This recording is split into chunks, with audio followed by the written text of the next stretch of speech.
Andrey Verba, Pilgrimage to the Places of Buddha. How can yoga affect a person's karma? Lecture number 2. Om Ru. And now we will talk about something as important as why it is necessary to practice yoga. There is a point of view that when you start self-development, supposedly something is going on with your karma.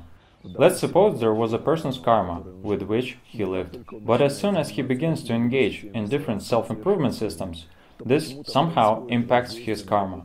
This is what the scriptures say. And naturally, as to any rational person, a question arises. Why does this improvement happen? Have you ever faced such a concept? Or maybe heard why this impact occurs? Any options? No? Austerity, maybe. How austerity can change your karma? Someone answers.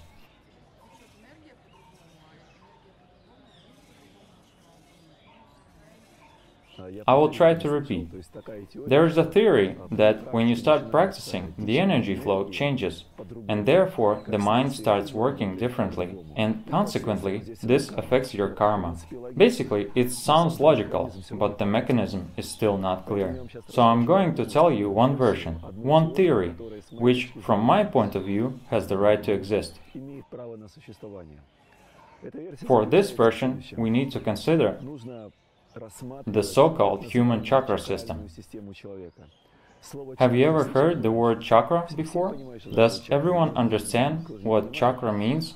Or maybe there are those who don't understand. Different traditions and different schools say that there is a different number of them, starting from a huge number of chakras until 7, 9 or 12. So briefly, I will go through these chakras so you would have an idea of what's going on. We start from Muladhara, Svadhisthana, Manipura, Anahata, Vishuddha, Ajna and Sahasrara chakras. Such a basis is considered to be the easiest, but at least we will have the possibility to relate this subject and understand the human chakra system, that it does exist. In different traditions, these chakras are referred to in many different ways. Different properties and qualities are ascribed to them, different attributes as well. If you will try to study this matter on the internet, you'll find a large number of options regarding this topic. Such as that chakras are a type of optical media carrier of your preferences. That is, that each chakra is responsible for your behaviors, with which you were consumed in past lives. There are some people who might not even have chakras, or could have them in a rudimentary state. So what does this tell us? One person can have these chakras, for example, others may not. This is how this theory explains it. If any individual was approximately from a human world in his past lives, or from a god's world or a demigod's world, then his behavior motivations were approximately the same as in the human world. And this person's each chakra, roughly speaking, is like a recorder that writes down his every obsession or any desire. For example, let's look at any chakra. Please, give an example. Anahata, for example, a human's chakra. Who remembers what are the properties of this chakra? To love, right? No. Just the same Anahata is my precious. Do you know this? My precious. This was in some movie, a ring, and some creature used to rub this ring. This is a classic situation of an attachment to Anahata chakra. Although this creature had a high level of greed, which also dominated at the level of Manipura chakra, most often it is a single object that most people are attracted to, some favorite object, and all the rest are secondary. Considering energy, this attachment to the object reveals itself when the energy rises to the Anahata chakra. And if the object of concentration is near, then the energy flow goes out. So at the moment when the energy flows out at his level of Anahata chakra, the petals are activated where the energy flows out, and the channels that are situated higher get thinner. How do I say this? They stop letting the energy flow. This is why an addiction is formed. This happens with any obsession or any desire. The more you will love one object or some single thing, the more you will form the habit of this love. Let's look at the level of Manipura chakra. A person likes, let's say, some product, some fruit for example, or whatever kind of meal. So when his energy will rise to the level of Manipura chakra, exactly this kind of meal will cause his chakra to tremble. And this will cause him to feel what he would call happiness. Do you understand? This is not some kind of nonsense. Indeed, when there is some object and he satisfies his passions, he calls it happiness. So specifically, this happiness determines the future habits of this person. When he will see any similar object that he had, he will have a desire to obtain that object again. Svadhisthana chakra. Surely you've heard that different people have different habits regarding sexual pleasures. There are even people who have untraditional orientation. You've probably heard about this. So now he's a man, but in a past life he was a woman. But in this life he was brought to a level of a man. And so he has a natural habit to show off and shine in a dress. I don't mean to harm anyone's feelings, but I'm not talking about pleasures, which they consider normal. Yes, it is normal for them, because a habit was formed. Or, for example, a woman was a man in a past life. In this life, she is a woman, but nevertheless, she likes to dominate. She likes to show certain qualities which are perceived slightly wrong from a society point of view. Does everyone understand what I'm talking about? Try to understand. I'm not saying that it's bad or good. It's always within the ideological problems for a certain category of people. For some, it's normal. For others, it's not. From the yoga perspective, basically, it doesn't matter who is doing what and how do they spend their leisure time. No problems there. Let's continue to Muladhara chakra. Such models of behavior as anger or hatred. There are people experiencing pleasure by causing pain to others. When they inflict any suffering, they really enjoy it. Practically, these are sick people, from a point of view of normal people. But the man has such a level of development that when he causes pain to someone, he really enjoys it. Why? The energy rises to Muladhara chakra and starts to flow out, and he is really happy because he is hitting someone, excuse the expression. Hence, all maniacs and all the people who, to put it mildly, do not behave adequately. Next above is Vishuddha chakra, right after Anahata chakra.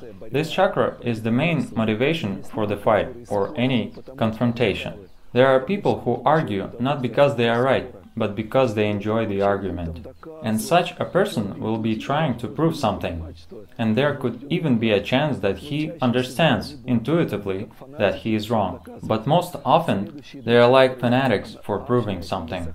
The next two chakras, Ajna and Sahasrara, they are not ordinary chakras, because you may understand the qualities of Anahata chakra correctly. For example, everything that is above is not quite obvious to the most. Therefore, it is customary to discuss only the first 5 chakras.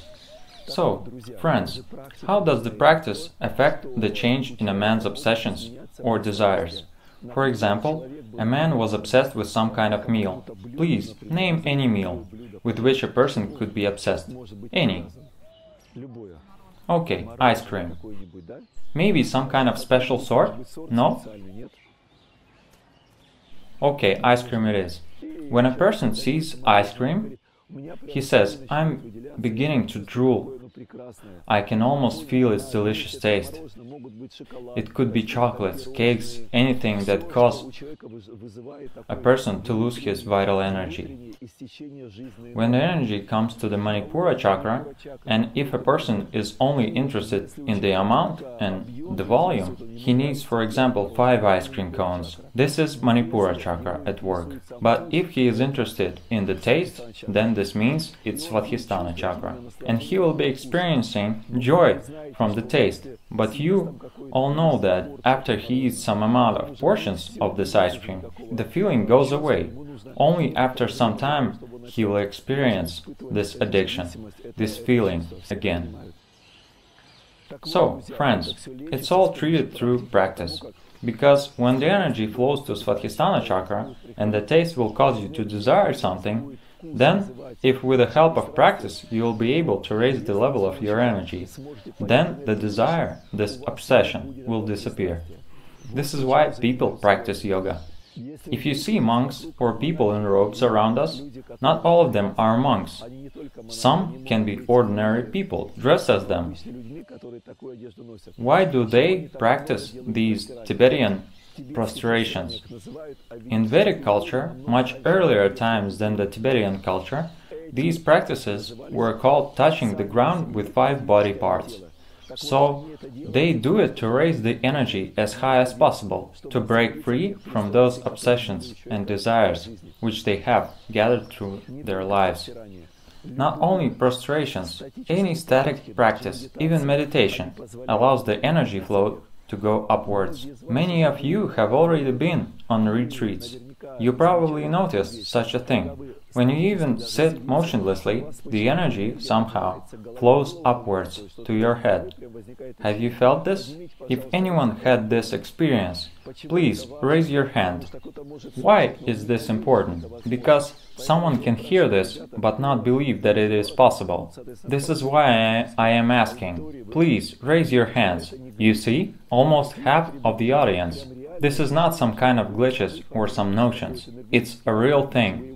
That a hoop-shaped energy thing is formed around your head, and you can feel it as if you were wearing a hat. This is actually your vital energy that is streaming upwards to your head. And most importantly, if in the future you will practice and you will feel such an energy hat on your head, please notice that when your energy is at the top, you don't have any obsessions or any desires at the bottom. At this point, your perception of reality is tranquil. But, of course, if you are addicted to something, then probably you will be interested in this something again soon. But when the energy is at the top, it's like a pledge that your taste addictions or any other addiction will be less interesting. About this part that we've discussed, does anyone have any questions or comments? As I understood correctly, when the energy rises, there will be changes in the obsessions and desires, correct? You can transform this energy into a new quality at the level of your head. Let's say the energy is at the lower chakras at this point.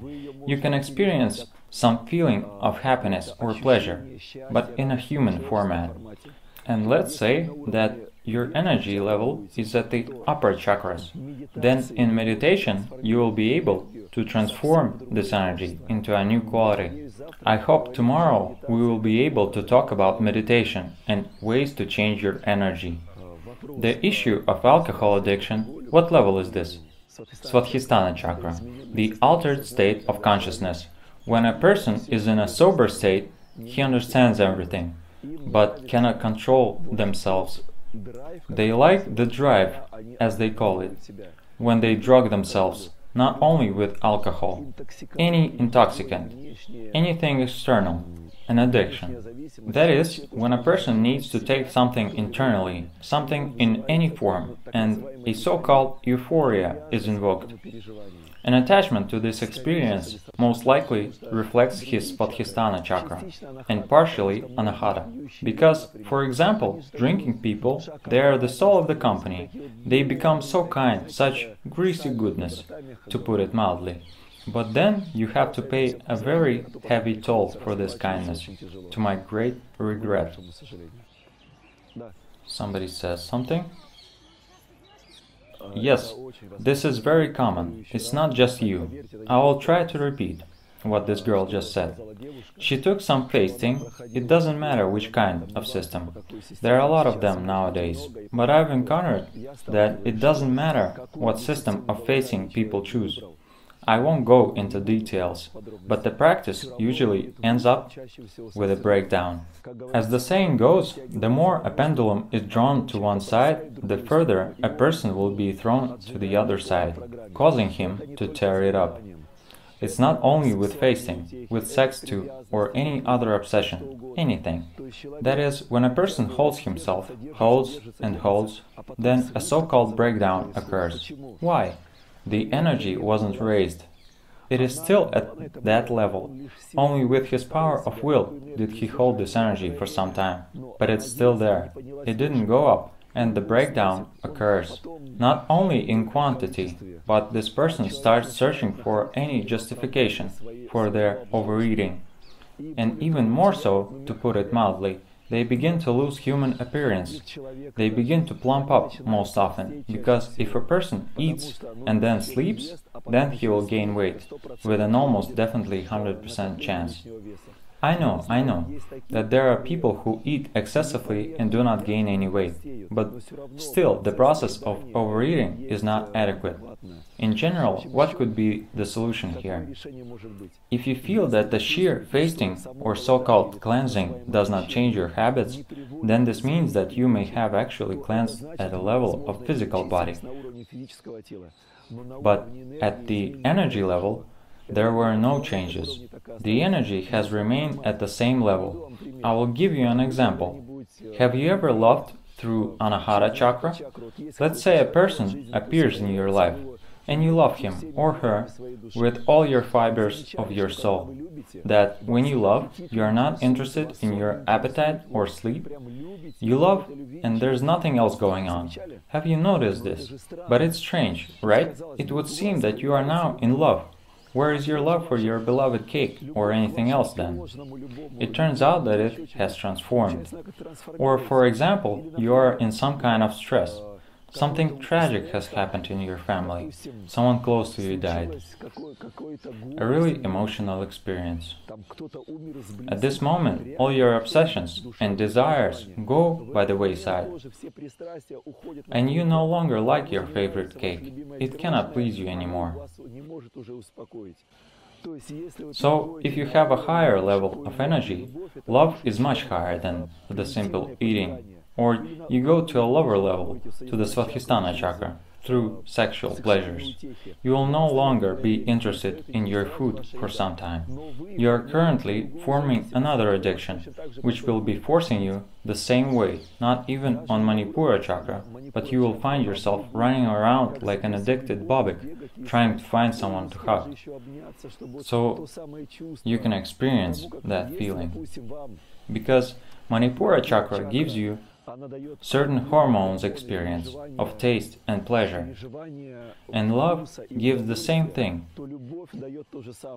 These hormones, which cause a certain euphoria, are particular to a specific object, for example. There is a trend in society where people become fans of so-called stars. Oh, she's my favorite, and they name some person. And actually, when they focus on an object, they are really having some subtle experience. Do you understand what I'm saying? It's not nonsense.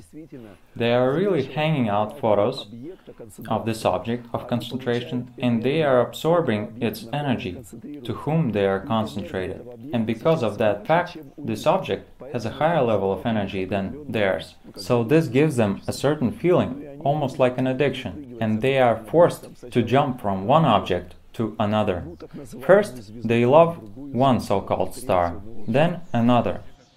This star, more often than not, if it is adequate, feels very bad. Most often, those people who become stars, they are not adequate. That is, they still live as well, not to say worse, but much more corrupt and perverted than those people who concentrate on them. They are just funnels with the purpose of draining energy, to my great regret. If there are no dependencies, no breakdowns, is it bad too? Two options here. Either your level of yoga practice is high enough for you to direct the energy flow upwards through the channels. That means that it doesn't linger at lower chakras. That is, when you're in an asana and you are experiencing austerity, the real austerity, then the energy rises automatically. And if you're not going to maintain your energy on the lower chakras through regular yoga practices, you will not have any obsessions. You will be in an adequate period of your life. Here we consider a good version. There is a bad version. There will be a point when such an energy will come that will be tearing you apart. Actually, I didn't meet any exceptions of a man to be withstanding any obsessions or desires from a very long time. Anyone, even a yogin, will definitely face some kind of obsessions or desires. Only if you will take on such a big burden that you won't have any vital energy to survive, only in this case all your energy will go to a specific cause. You will have neither the time nor the energy for any nonsense.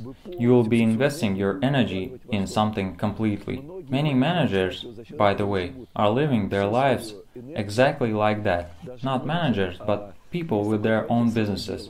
You know, when a person has his own business and he invests resources in it, his vital energy, such people usually invest 20 hours from a day in their business, and they are left with only 4 hours of a faint sleep.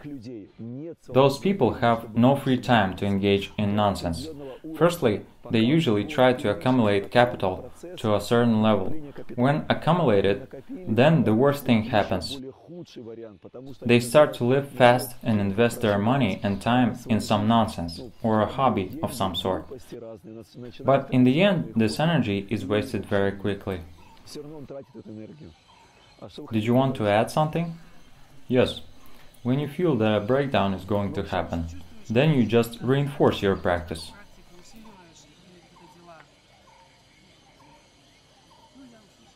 Yes, you've said it right.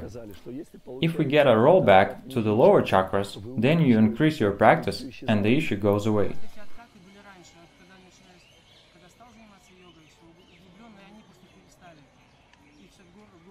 It is so. It is certainly a good thing to a certain level. You need to understand that this is coming from a yoga teacher. He has a high level of personal practice, and his audiences aren't big. This means that the teacher's level is higher than the amount of problems that is brought to him by his students. Once the number of your students will increase by 3 or 4 times, then you will have the same problems, 100% sure. That is, until your practice can burn the energy that comes to you. Someone answers. Actually, this is a very good cause to be happy, that you are given the opportunity to gain a foothold on this path. But you need to understand that after some time, these tests will occur, eventually. This happens to everybody. A new level of difficulties will come, for you to learn how to overcome it. Why do you think, for example, a person practices yoga at a certain level of complexity, and all is good? He spends 2 hours a day on their personal practices, and all is good. But after some time, he has 3 hours of practice, but the load is increasing. I would recommend to start recording yoga lectures on self-improvement, and share them online. Well, your life is still good. That is, that when different nonsense or problems will start coming in your life, your vital energy will be already invested in a good cause. The easiest option here is just start munching or eating or any other thing. And I can say that it's bad, but only a person of a higher level can benefit the ones that concentrate on him. That is, with advanced teachers always used to organize activities such as the so-called feasts, or as they call it in Tibet, Chakra, the offerings. They fed their audience. Thus, the audience would collect their life energy because, in a different case, the teachers wouldn't be able to do something with this energy. So, Vlad, rejoice that you are now in such a period of your life. I really recommend recording your lectures and uploading them online. Someone answers.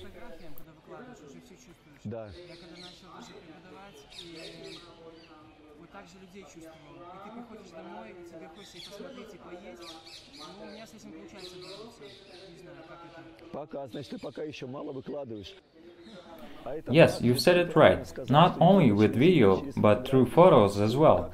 Once something is published, immediately you are being pressed on like with a steel plate. This is a wonderful thing. Wonderful because people are concentrating on you. And if you are constantly engaging in self-improvement and you are changing your energy, then the people who concentrate on you will also experience this changing in their energy as well. When you start practicing, then you recover very quickly. Yes, this is true, but this is a bitter truth, which we all have to live with. So, friends, let's get back to the chakras. You may experience any kind of obsessions or desires or not. This is all just a bundle of accumulated motivations that were gathered in past lives or in this life. They are not only your habits that are recorded on your chakras. As I said earlier, there are categories of people who don't even have chakras. If this kind of person lived selfishly, they are reincarnated in the purgatory. It truly reflects a definition. Purgatory is what the Christians call hell. This kind of person fully is being formatted. His inner world is cleaned and purged. He is left with no habits, only pain and suffering there. When they are reincarnated in a better world, they feel as if they are in paradise. But actually, reincarnation in a human world is not that quick after the purgatory. As Slavic writings say, firstly, these souls are transformed into the level of minerals, then the vegetable level and the animal level, and only then maybe they will reach the human world. If you don't want to get to the purgatory, start practicing austerity, which can change the flow of your energy in the body. Then everything that makes you addicted will be washed away from your chakras. Of course, only if you have the courage and dignity to live this through. More often than not, it is very difficult. What I was trying to say is, when you restrict yourself from something, when you start practicing austerity, you will automatically free yourself from your obsessions and addictions. In yoga, this kind of systems are still used. They are called retreats. When a person voluntarily leaves for a self-isolation in order to learn to control some things that we willingly cannot control. And in the society, this has taken the form of a modern prison. When a person is isolated from society and supposedly he should be reformed. Coming back to the question of fasting and the pendulum, so, if a person wasn't able to raise his energy, but how could he do it? No. He succeeded in the cleansing of his body. What was the purpose of his fasting? To clean himself, to recover, to rejuvenate. In theory, they achieve these goals, but besides these things they don't get anything, because the healthier you become, the more animal obsessions will appear in your life. It is interrelated. There is a necessity to practice yoga. Clearly, besides the practice of fasting, we need to practice Tibetan Prostrations, meditation. Would these options let us?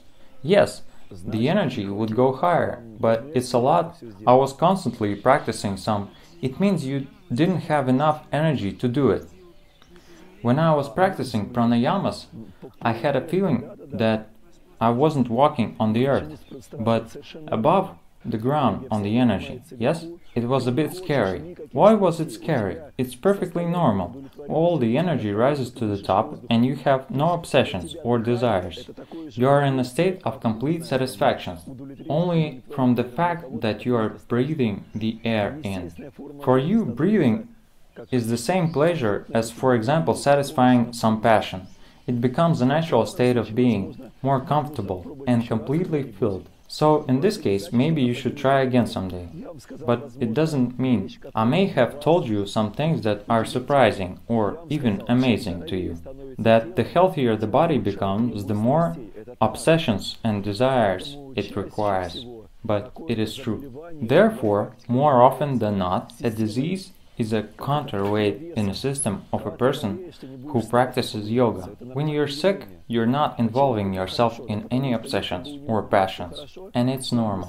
Why is it good? It is good because this person would be wasting his vital energy somewhere in any other case. If you want to stop wasting your energy, you have to dedicate yourself to some purpose and load yourself with work. What I advise the yoga teachers is do as much as possible, and yes, it will be hard, but at least there will be much less nonsense in your life. As they say, in a sober mind and with a strong memory. Honestly, I don't know what hobbies can. Please, name something. Music. Okay. When you are investing your energy in music and it benefits someone in a good way, then it is worthy. If your music will enlighten someone. Even if you're doing this for yourself and you are transforming heavy energies into thin, subtle ones, it is also good. But it is important how you are investing this energy. The main point here is that when living in this world, you will be forming vital energy. How will this energy be invested? Will this investment benefit someone in a good way? Okay. If you will invest in some kind of stamp collecting or any other kind of hobbies, I'm not saying collecting cars, something that a normal person would be collecting. But do you know what is the best thing you can be collecting? Adequate people around you. This is the best way. When you gather relatives, friends, students around you, a question was asked before. As I understand correctly, you are studying at a teacher's course, right? The best way for a yoga teacher to invest his vital energy is to invest it in people who only can awaken. I will try to explain my thought. Here we have yoga teachers. Before them are 100 people. There is one advanced teacher and a below average teacher in terms of their ability to convey knowledge. But you should understand that from this 100 people, not all of them will understand the advanced teacher. There are always people who need the knowledge to be given in a more primitive way, with simpler words, so only a specific part of the audience will be able to understand them. Therefore, the distribution between these 100 people will be similar to the following. The advanced teacher will be understood by about 10% at best, and the 90% will say that he is crazy or dependent, or he is too skinny or too thick, or he walks strange, or he is in a cult. People will think that he is in some kind of sect, maybe, because even in any adequate yoga teacher has people who listen to him, and 90% will say that it is bad. This 90% will be able to understand well only primitive stuff that will correlate with their level of development. This is why there should be a lot of teachers. Okay, Vlad, I personally recommend, if your life is now easy, this is not for long. In any case, the heralds of the gods will come and change your stable life. Better start to complicate it yourself, because when it will be complicated by the gods, most likely you won't like it. The best way is to complicate it yourself, step by step. What is the main point here? It is very important for a yoga teacher to find his students from past lives. This is extremely important. Your students can only be found only by you. None of the other teachers will be able to convey knowledge to them, only those who have a karmic link with you.